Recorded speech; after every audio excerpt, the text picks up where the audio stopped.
O que é a psicosfera? A palavra vem da junção de psico, mente e alma, e esfera, campo e ambiente. Assim, psicosfera seria literalmente o campo da mente, ou esfera psíquica. Ela é uma emanação energética dos pensamentos, sentimentos, intenções e vibrações que uma pessoa projeta. Um ambiente sutil e invisível, mas real, que envolve todos os seres vivos. Algo que pode ser percebido intuitivamente por pessoas mais sensíveis. A psicosfera é a teia invisível que envolve cada ser humano, moldada pela vibração de seus pensamentos, emoções, desejos e memórias. Invisível aos olhos físicos, ela é, no entanto, um dos campos mais influentes na vida cotidiana. Quando alguém entra em uma sala e diz: "O ambiente estava pesado", na realidade está captando a psicosfera coletiva daquele local. A ciência ainda não decifrou completamente seus mecanismos, mas grandes obras da humanidade, desde textos religiosos até romances existencialistas, apontam, em símbolos e palavras, o contorno deste campo sutil. Na filosofia oriental, especialmente no Vedanta, encontra-se a noção de koshas, camadas sutis que envolvem o ser. A mente, na forma de Manomaya Kosha, irradia energia contínua, captando e emitindo vibrações que se fixam na aura. A aura é a manifestação visível da psicosfera segundo várias tradições ocultistas. O místico tibetano, Padmasambhava, descrevia o campo resplandecente da mente como um mar em constante agitação, onde a serenidade só se alcança quando os pensamentos são domados como cavalos selvagens. Na obra de Allan Kardec, especialmente em O Livro dos Médiuns e O Céu e o Inferno, encontra-se a ideia clara de que cada espírito emite uma espécie de fluido mental. Esse fluido, interagindo com o perispírito, gera um campo pessoal que pode ser captado por médiuns sensíveis.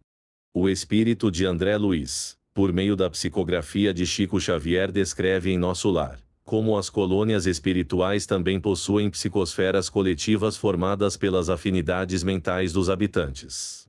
Ambientes onde reinam a harmonia, a oração e o trabalho altruísta, possuem luminosidade e leveza. Em contraste, regiões do umbral são cinzentas, densas, frias, conforme os pensamentos e sentimentos ali fixados. Carl Jung, ao abordar o inconsciente coletivo, mergulhou em águas semelhantes. Embora não tenha usado o termo psicosfera, suas ideias sobre arquétipos e campos psíquicos compartilhados se alinham ao conceito. Para Jung, cada ser humano compartilha imagens primordiais que estruturam a psique, e a mente individual está imersa numa corrente psíquica maior. Quando uma comunidade inteira é dominada pelo medo, ou por uma ideologia destrutiva, ela cria uma psicosfera patológica, que pode se manifestar em comportamentos coletivos extremos. A Alemanha nazista, por exemplo, foi analisada por ele como um caso de possessão arquetípica. No campo da ciência moderna, embora a psicosfera não seja reconhecida como entidade mensurável, experimentos no campo da física quântica e da neurociência apontam conexões intrigantes. O projeto Global Consciousness Project, liderado pela Universidade de Princeton, observa variações estatísticas em vários geradores de números aleatórios quando grandes eventos globais ocorrem, tais como atentados ou grandes meditações coletivas. Esses resultados sugerem uma influência mental coletiva no campo físico. Embora controversos, tais experimentos reabrem as portas para o estudo da mente como um fator que transcende o cérebro individual. A literatura também testemunha a existência dessa esfera invisível. Em Crime e Castigo, Dostoiévski mergulha na mente perturbada de Raskolnikov, cuja psicosfera, carregada de culpa e orgulho, influencia todos ao seu redor. Sônia, em contraste, emite uma aura de humildade e redenção. A interação entre essas duas psicosferas constrói a tensão essencial do romance. Em Os Irmãos Karamazov, a aura de Zósima é descrita como pacificadora, capaz de acalmar as tempestades interiores daqueles que o visitam. No misticismo islâmico, os sufis falam do Qalba, o coração espiritual, como centro da emanação vibratória da alma. Rumi escreveu: "As palavras ditas com o coração verdadeiro são como luzes acesas no céu da mente do outro." A intenção por trás das ações cria uma vibração que permanece no ambiente, e o silêncio interior é tido como a mais poderosa forma de purificação da psicosfera. Não é raro entre os sufis a crença de que santos verdadeiros modificam a energia de toda uma cidade apenas por sua presença silenciosa. No cristianismo esotérico, o campo psíquico de Jesus é descrito como de luminosidade absoluta. O Evangelho apócrifo de Tomé narra que os discípulos mal podiam olhar diretamente para ele em certos momentos. Tamanha era a vibração de sua psicosfera. Nos relatos evangélicos, multidões sentem-se curadas apenas por sua presença. Essa ideia aparece também no Evangelho canônico. De mim saiu virtude, disse Jesus, ao perceber que alguém o tocou com fé. A virtude neste contexto é uma vibração espiritual. Na tradição hermética, sobretudo nos escritos de Hermes Trismegisto, lê-se que o mundo é mente, e tudo o que nele se move é sombra do pensamento divino. A psicosfera seria nesse contexto uma emanação do Logos, e cada ser humano um reflexo em menor grau desse campo primordial. A purificação do campo pessoal é parte do processo alquímico interior, simbolizado pela transmutação do chumbo da ignorância no ouro da sabedoria. Basil Valentini, em suas 12 chaves, fala em retirar as nuvens da alma. Uma alusão direta à limpeza da psicosfera do alquimista. Na Cabala, o campo mental é relacionado a Sefirá de Hod e à energia do intelecto. Mas a verdadeira transformação ocorre quando essa energia é banhada pela luz de Tiferet, que é o centro do coração. A harmonia entre pensamento e sentimento gera uma psicosfera equilibrada, capaz de resistir às influências externas e de emitir bênçãos ao mundo. Os cabalistas antigos diziam que um homem justo sustenta o universo, pois a sua vibração pura mantém em ordem partes invisíveis da realidade. Madame Blavatsky, fundadora da Sociedade Teosófica, ensinava que os pensamentos são entidades vivas, chamadas formas-pensamento. Elas permanecem no espaço astral, influenciando e sendo influenciadas por quem as gerou. A psicosfera, portanto, seria o somatório de todas essas formas em torno de um indivíduo. Em lugares como hospitais, cemitérios, templos e prisões, há uma concentração densa de formas-pensamento, que podem ser percebidas por clarividentes. Rudolf Steiner, fundador da antroposofia, afirmava que o ser humano moderno deveria aprender a higiene do pensar, uma forma de cuidar da psicosfera. Pensamentos destrutivos ou impuros deixam resíduos no corpo etérico, que se acumulam ao longo do tempo. Práticas como a contemplação, o silêncio, o trabalho artístico e a dedicação ao outro limpam e fortalecem o campo sutil. Na literatura latino-americana, especialmente no realismo mágico, a psicosfera aparece como elemento invisível, mas presente. Em 100 Anos de Solidão, de Gabriel Garcia Marques, Macondo é uma cidade impregnada de emoções ancestrais. O tempo parece repetir-se não apenas fisicamente, mas psicologicamente. Cada geração revive os dramas da anterior, como se a psicosfera da família Buendia fosse um ciclo vicioso, que aprisiona e molda seus destinos. É somente com o sacrifício final que a repetição é quebrada. Há também o testemunho direto de experiências humanas com a psicosfera em registros autobiográficos. No Diário de um Mago, de Paulo Coelho, há momentos em que o autor descreve o campo de energia que envolve locais sagrados. Em uma passagem na Catedral de Santiago de Compostela, ele sente como se o ar estivesse cheio de presenças invisíveis, como se as orações de séculos tivessem criado um campo magnético espiritual em torno das pedras. O pensador russo Georgy Gurdjieff dizia que a maioria das pessoas vive em estado de sono hipnótico, em meio a um campo psíquico automatizado. Suas reações emocionais, seus pensamentos repetitivos e seus hábitos inconscientes poluem a psicosfera e aprisionam a alma em um ciclo de repetição.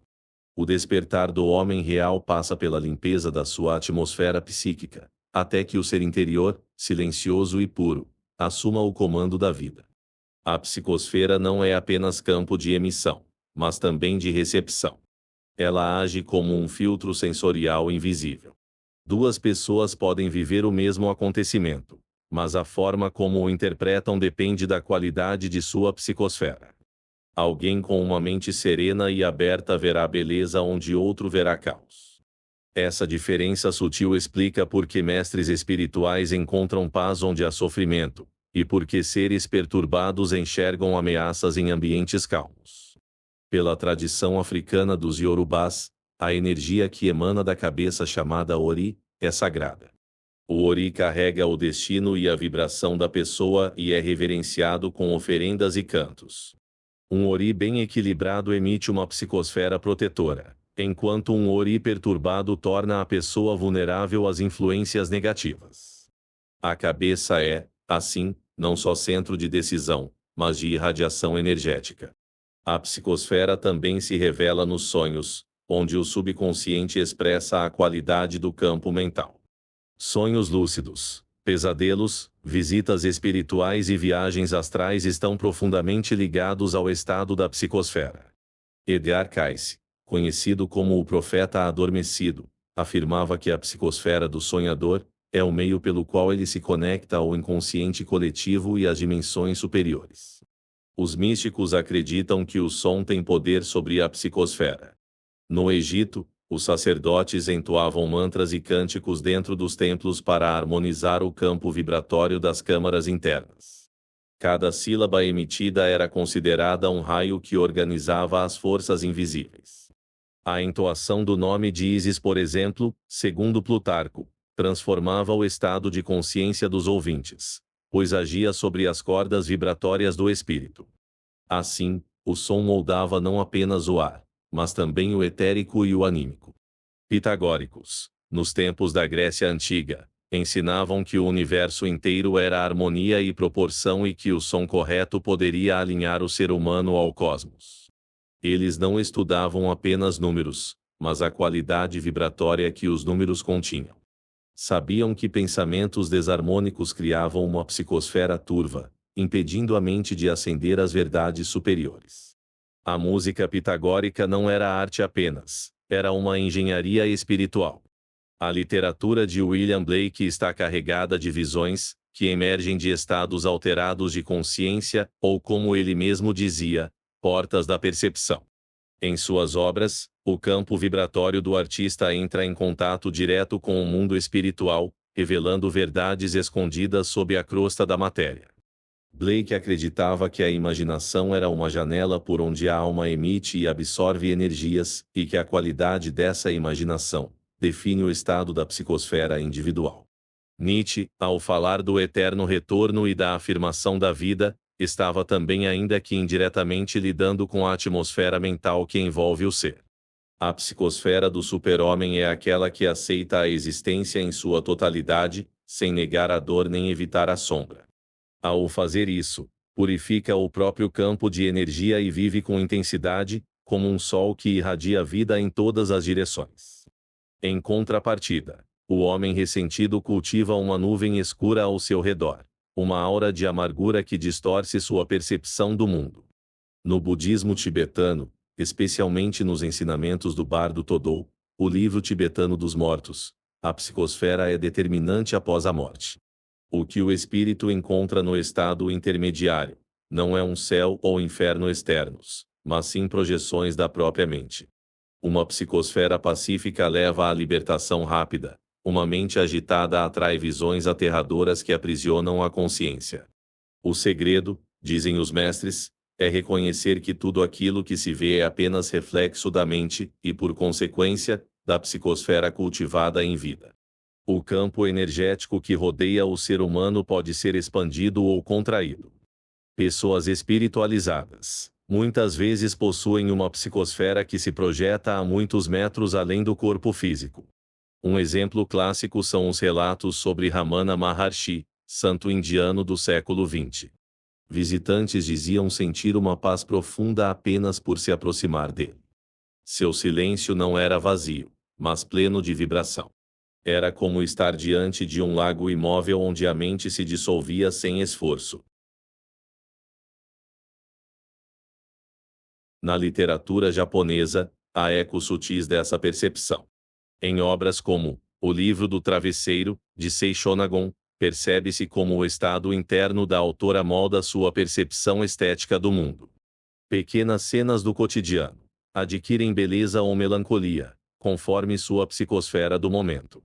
É uma escrita que não descreve apenas a realidade externa, mas também a atmosfera invisível que a envolve. A psicosfera é também o campo onde se processam as intenções. Um gesto pode ser superficialmente bondoso, mas se carregado de segundas intenções, ele contamina a atmosfera ao redor. O ensinamento de Jesus de Nazaré sobre orar em secreto, não saber a tua mão esquerda o que faz a direita, revela essa preocupação com a pureza vibratória das ações. O valor de um ato está menos no que é feito, e mais no espírito com que se faz. No Tao Te Ching, Lao Tse ensina que o sábio permanece em silêncio porque compreende que palavras desnecessárias agitam a superfície do mundo. O silêncio não é ausência, mas presença condensada. Aquele que purificou sua psicosfera não precisa falar muito, sua simples existência já comunica. Ele caminha sem ser notado, e ainda assim sua energia modifica os espaços por onde passa. Há também psicosferas artificiais criadas por massas humanas. Nos estádios, shows, eventos religiosos, revoluções ou tragédias, cria-se um campo coletivo tão poderoso que absorve os indivíduos. Gustavo Le Bon, no século XIX, escreveu sobre a psicologia das multidões, e como a individualidade se dilui em um corpo psíquico maior. A psicosfera da multidão age como uma entidade autônoma, às vezes benéfica, outras vezes destrutiva. A tradição rosacruciana ensina que o pensamento é o arquiteto invisível do destino, e que a aura psíquica molda o caminho do discípulo. Franz Hartmann, em seus escritos sobre alquimia interna, falava da cápsula mental, que rodeia o homem, e o protege, ou o prende, conforme sua pureza. Em certos estados, essa cápsula se torna translúcida e receptiva à luz superior. Em outros, torna-se opaca, tornando o contato com o divino quase impossível. A psicosfera também se imprime na arte. Obras que atravessam séculos, como as pinturas de Leonardo da Vinci, ou os afrescos de Giotto, não são apenas imagens, são campos vibratórios cristalizados. Ao observá-las, somos invadidos por uma sensação de familiaridade com o transcendente. A arte é o veículo pelo qual a psicosfera do artista se perpetua. Um quadro não é apenas tinta e forma, mas também intenção, emoção e meditação. No Espiritismo, é comum o relato de médiuns que ao entrarem em certos lares percebem formas flutuantes, como sombras ou névoas que pairam nos cantos das casas. São formas pensamento, ou resíduos de emoções prolongadas. Um lar onde se cultiva ódio e desarmonia torna-se energeticamente insalubre, mesmo que materialmente esteja limpo. A limpeza psíquica, por meio da oração, da música suave, da caridade silenciosa, é tão importante quanto a higiene material. A literatura mística medieval falava de perfume da alma, um aroma invisível que os santos emanavam. Catarina de Siena, São João da Cruz e outros relatavam que, em elevação, sentiam-se envoltos em uma fragrância indescritível. Esses relatos foram tomados como metáforas ou milagres, mas podem ser entendidos como manifestações da psicosfera em estado elevado. Helena Roerich, escritora russa e cofundadora do movimento Agni Yoga, afirmava que o mundo invisível é tão real quanto o visível, e talvez mais influente. Ela descrevia a psicosfera como uma camada de fogo sutil, que rodeia o ser humano, e dizia que pensamentos de ódio são como faíscas que incendeiam esse campo, causando assim, doenças e desastres mentais. Pensamentos nobres, por outro lado, fortalecem o escudo invisível do espírito. A psicosfera também atua como um instrumento de atração, uma lei semelhante à da gravidade mas só que espiritual. Pessoas com o mesmo tipo de vibração são atraídas umas pelas outras, às vezes sem se conhecerem. Um pessimista crônico tende a buscar para si outros pessimistas, reforçando sua visão de mundo. Um otimista puro, ao contrário, constrói redes invisíveis de luz em torno de si. Por isso, certas amizades surgem do nada, como reencontros, e certos desafetos também. Nos textos dos essênios, especialmente nos manuscritos do Mar Morto, Há referências à purificação interna como condição para acessar os mistérios. O banho com água era apenas um símbolo, porém o verdadeiro batismo era vibratório.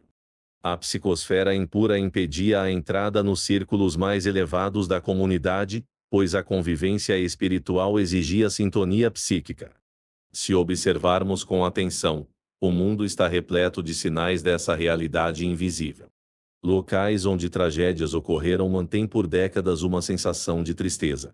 Catedrais silenciosas parecem sussurrar orações antigas. Quartos onde alguém meditou por anos têm uma atmosfera calma, como se o tempo ali caminhasse mais devagar. São vestígios da psicosfera impregnando a matéria. E quando amamos, toda a psicosfera se transforma. A vibração do amor é a mais elevada e expansiva. Ela cura, limpa e regenera. Um coração que ama verdadeiramente é como uma estrela em miniatura, irradia luz onde antes havia sombra. O amor, em sua expressão silenciosa, é o mais poderoso transmutador da psicosfera. Há registros de que monges do deserto, como os do Monte Athos, ao longo dos séculos, conseguiam alterar a atmosfera espiritual ao redor por meio da oração do coração, aquela repetição interior do nome divino que não busca palavras, mas sim vibração. O espaço onde habitavam se tornava impregnado de uma luz serena e rarefeita. Viajantes diziam que ao se aproximarem das celas desses monges, sentiam como se estivessem adentrando um campo de paz tão denso que os pensamentos agressivos simplesmente se dissolviam. Na modernidade, Carl Jung contribuiu com outra visão notável sobre esse campo invisível. Ao desenvolver o conceito de inconsciente coletivo, ele tocava nas camadas mais profundas da psicosfera humana. Jung acreditava que sonhos, arquétipos e símbolos emergiam de um campo compartilhado que transcendia o indivíduo. Este campo, por sua vez, interagia com o ambiente mental de cada ser. E através dos processos de individuação e integração da sombra, o homem poderia purificar sua psicosfera e atingir uma consciência mais ampla e luminosa. Rudolf Stein, o criador da antroposofia, foi além.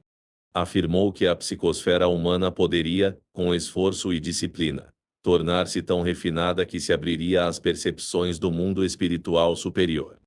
Em suas palestras sobre a ciência espiritual, ensinava que o pensamento moral, unido ao sentimento puro e à vontade disciplinada, criava uma auréola de luz ao redor da alma, atraindo seres de inteligência superior e repelindo forças obscuras. Para ele, o destino da humanidade dependia da qualidade dessa atmosfera invisível que todos carregamos e espalhamos. Na literatura islâmica, o místico Rumi descreveu o campo sutil do ser humano como um espelho de prata, que deve ser limpo diariamente. Ele dizia que o coração, quando cheio de ressentimento, ofusca sua luz, mas quando purificado pelo amor divino, torna-se um farol invisível que guia outros corações perdidos no deserto do mundo. A dança dos derviches não é mero ritual, é um giro que organiza o cosmos interior, que alinha o ser com o centro divino e amplia o raio da psicosfera do praticante. Na filosofia indiana, especialmente nos textos dos Upanishads, encontramos a noção de que o prana, energia vital, circula não só pelo corpo, mas também pelo espaço em torno dele, influenciado pela mente. Quando a mente é agitada, a energia torna-se irregular e a psicosfera se fragmenta. Quando a mente está serena, o campo energético se expande em todas as direções, formando uma espécie de escudo dourado que protege, alimenta e eleva. A medicina chinesa, ao trabalhar com meridianos e pontos energéticos, reconhece o papel do campo sutil.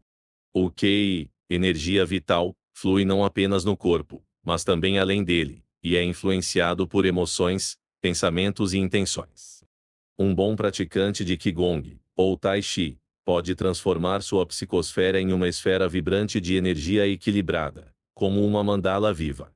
Obras literárias que lidam com o invisível também tocam essa realidade. Em 100 Anos de Solidão, Gabriel Garcia Marques descreve como as emoções e traumas da família Buendia ficam impregnados na casa, nos objetos, nos ventos e até mesmo nas estações. É como se o tempo fosse apenas o eco da psicosfera emocional dos personagens, Uma espécie de repetição do mesmo destino enquanto as vibrações do passado não forem transmutadas.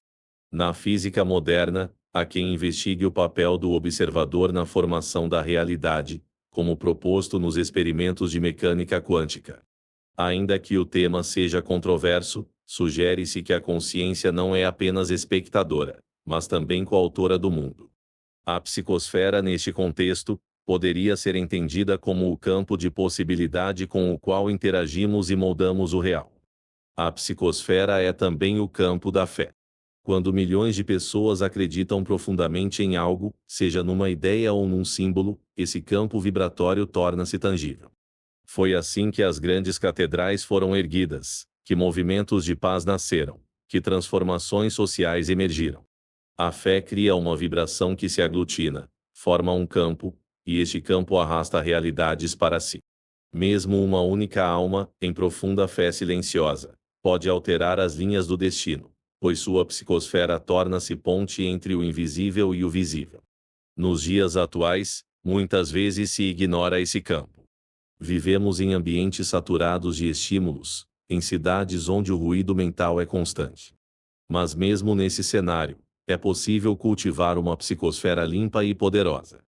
Através da meditação, do silêncio interior, da leitura profunda, da arte sincera, do perdão autêntico, e acima de tudo, do amor sem ego, a atmosfera ao nosso redor começa a se transformar. Há pessoas que carregam consigo um campo magnético tão harmônico que só de se sentar ao lado delas, sentimos um alívio imediato.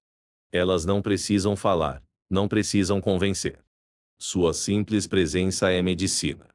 São como árvores centenárias que não julgam, mas oferecem sombra. Essa é a expressão mais alta da psicosfera, quando ela não apenas reflete quem somos, mas também transforma o mundo onde estamos. E há momentos raros, quase sagrados, em que a psicosfera de uma pessoa toca a de outra e produz algo que transcende ambos. Quando um olhar puro encontra outro, quando uma palavra dita no momento exato cura feridas antigas, quando um gesto invisível muda uma vida. Isso é mais do que empatia ou afinidade. É ressonância vibratória em seu estado mais elevado. Por isso, todo caminho de evolução, seja místico, filosófico, científico ou artístico, passa inevitavelmente pela purificação da psicosfera.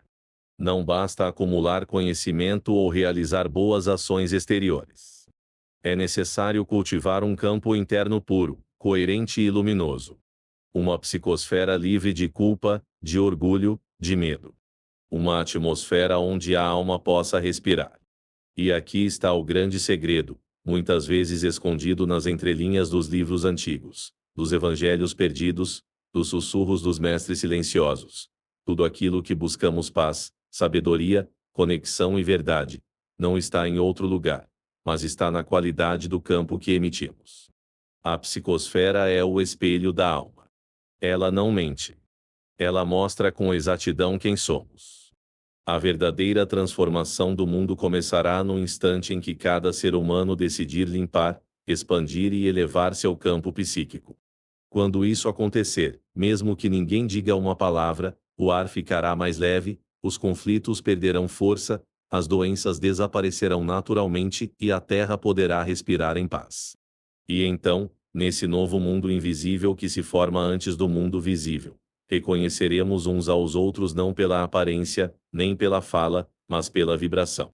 E nesse reconhecimento silencioso, feito de luz e espírito, saberemos que o reino dos céus tão buscado não está longe, está aqui, dentro de nós e ao nosso redor, e vibra fortemente. Se permaneceram até aqui, só tenho a agradecer pela atenção e carinho. Se quiserem e acharem conveniente, curtam e compartilhem o vídeo. Obrigado.